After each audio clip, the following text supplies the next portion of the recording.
reformismo religioso foi iniciado por Martinho Lutero, um monge alemão insatisfeito com a cobrança de indulgências pela Igreja Católica.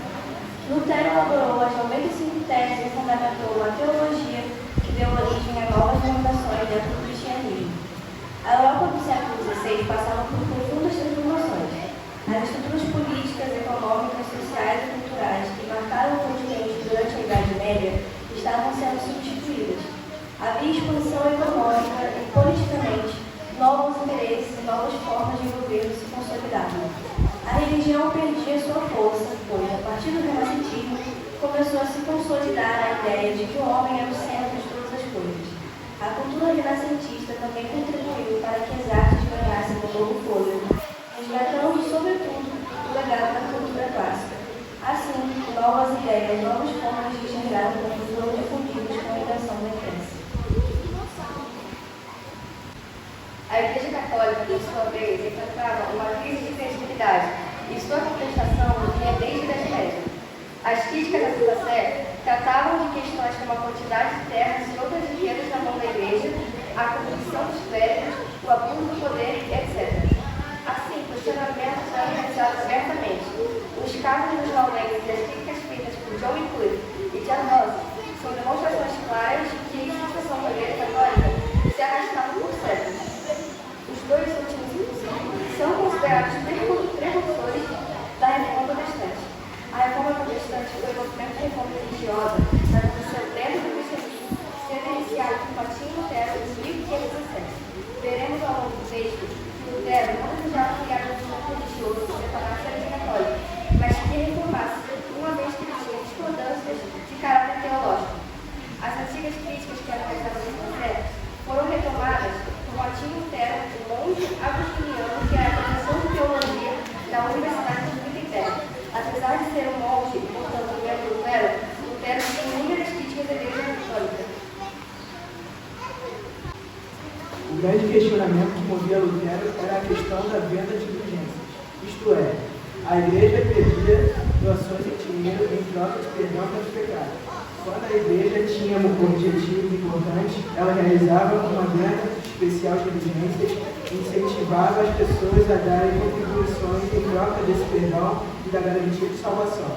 No contexto de Lutero, o monge João de Tetzel tinha sido encarregado por uma autoridade do Sacro Império Romano Germânico para recolher indulgências em Wittenberg. Isso foi o motivador para Lutero questionar abertamente a prática das indulgências. Parte delas seria utilizada na construção da Basílica de São Pedro, em Roma.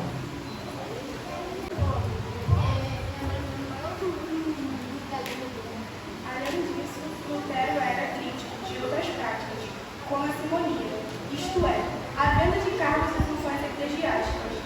Lutero entendia que essas ações da Igreja Católica iam contra o seu entendimento da fé cristã, porque ele não acreditava na ideia de que a salvação acontecia mediante obras, mas pela fé. A insatisfação de Lutero, como mencionado, não tinha como objetivo promover um rompimento de vigília da Igreja Católica. Ele queria apenas combater práticas consideradas inadequadas, para que a fé católica pudesse ser reformada. No entanto, o processo iniciado por Lutero deu abertura para mudanças profundas em questões políticas e econômicas na Europa do século XVI. O pontapé da Reforma Protestante foi a elaboração das 95 teses de Martinho Lutero. Esse documento foi escrito por Lutero como uma proposição de debate para a questão de indulgências, da qual ele discordava, como já vimos. A partir disso, as ideias de Lutero se espalharam rapidamente, sobretudo pelo norte da Europa e pela Europa Central. Lutero ainda foi obrigado a apresentar-se diante da Diana de Worms para debater suas ideias em 1521.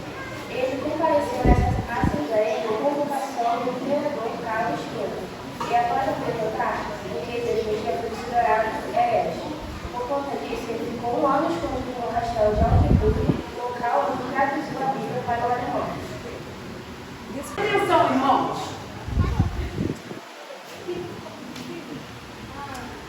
O eclesiástico que incorrer em pecado carnal, seja com freiras, primas, sobrinhas, afilhadas ou enfim com outra mulher qualquer, será absolvido mediante o pagamento de 67 libras e 12 soldos.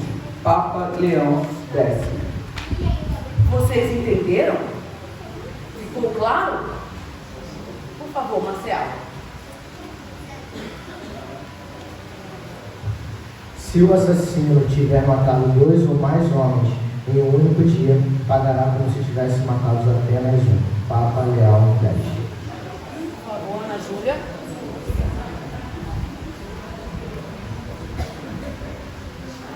Quem afogar o próprio filho pagará 17 libras e 15 soldos, ou seja, 2 libras a mais que aquele que matar um desconhecido. E se pai e mãe o tiverem matado de comum acordo, pagarão 27 libras e 1 soldo pela absolução. Papa Leão X. A indignação ficou maior agora, irmãos, que você sabe o que estava escrito nessa indulgência? Porque dizer para você seu pecado está perdoado podia ser, né, ter um valor a ser cobrado. Mas o absurdo era tão grande que o texto que a Ana Júlia leu, um dos que mais me chamou a atenção, isso é relato histórico. Diz que se o pai afogar o filho, não é isso, Ana Júlia? Se o pai afogar o filho, ele vai pagar um valor, tem ali estipulado. Agora, se ele, em consentimento com a mãe, junto os dois, matarem o filho, aí é mais barato. Porque deve ter tido um motivo, né, para o pai e mãe disputar para matar o filho. Então, irmãos, eram coisas absurdas. E esse monge Lutero, ele sabia desse documento. O que o povo sabia é que ele poderia receber o perdão. Mas Lutero sabia o conteúdo do documento. E há uma história, né? Isso tudo é história, irmãos. Isso tudo está relatado na história. E há uma história cômica que é contada que um certo homem tinha aversão à Igreja Católica por causa disso, né? Gente que está lá no purgatório, eu tenho uma indulgência. É só comprar e seu filho ou seu marido, quem for da sua família, vai sair do purgatório. É baratinho. Só comprar indulgência, gente. Comprem. 2 por 1, comprem indulgências. Moça, você quer uma ajuda de indulgências? Tira seu filho do inferno, seu pai.